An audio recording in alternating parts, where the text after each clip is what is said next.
May bagong babae sa isla. Gusto ko nga mag-aral eh.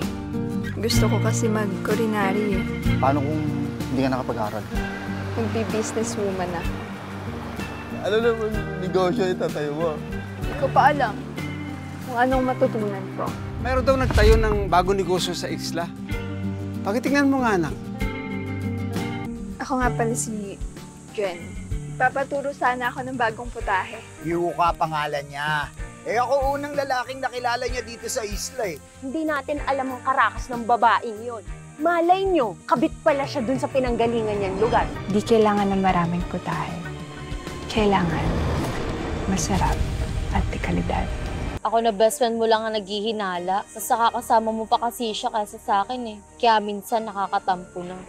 Bata ka pa, baka malosyang ka agad, dali ka malalaspag.